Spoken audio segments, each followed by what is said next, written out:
Hey there, welcome to my lazy review of this new film Transformers 1 starring Chris Hemsworth. And I'm not gonna lie to you guys, when this was first announced, I'm like, do I care? Because it's PG, it's a Transformers prequel movie, and I'm an 80s baby.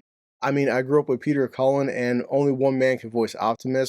As much as I do enjoy Chris Hemsworth, I mean, he's great as Thor, but do I want to hear him voice an Optimus? And I wasn't sure, but you know what? I find myself more often than not agreeing with Jeremy Jahns. I like Jeremy Jahns. He's been part of my inspiration for making my lazy reviews. So, you know what? Why not just go in and have an open mind, right? Plus, the beauty is, as always, thanks to my good old Regal app, I'm not paying for it. So, if the movie sucks, oh well, right? But yeah, let's go check out a Transformers origin film, which I didn't think I wanted or needed, and let's find out if it's any good. Do me a favor and enjoy my intro.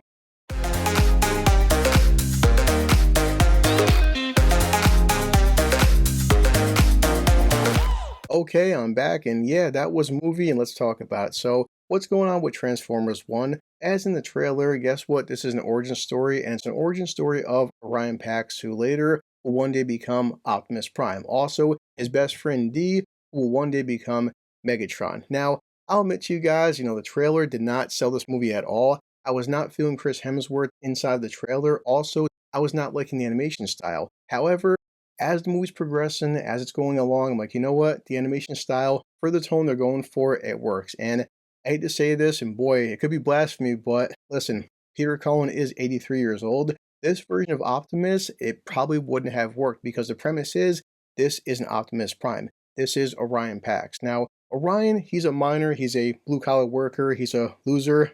We're exactly the same.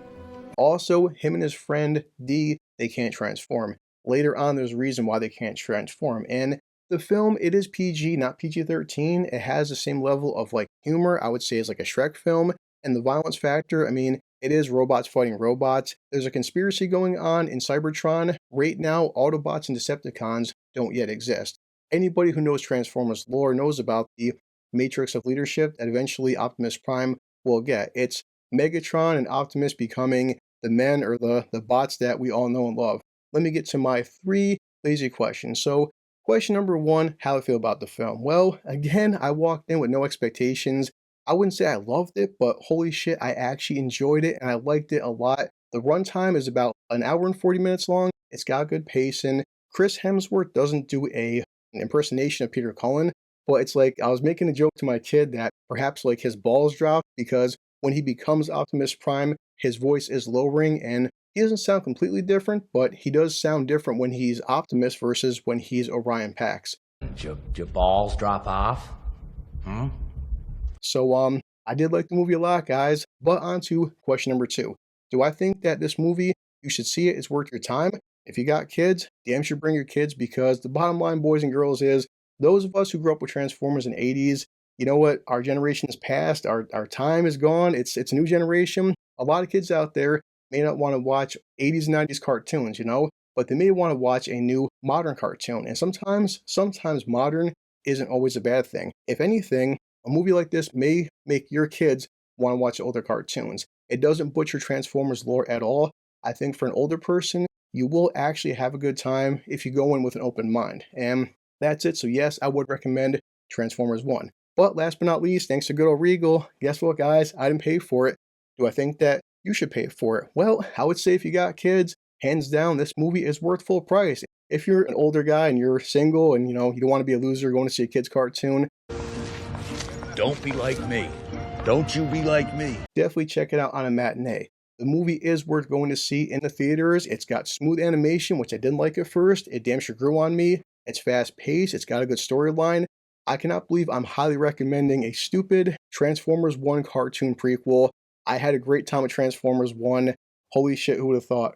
Every film I review, I have to rate. This one is no different. So, how do I feel about Transformers 1? Gonna say it, guys, by all accounts, Transformers 1, starring Chris Hemsworth, is by all account a very worthy prequel.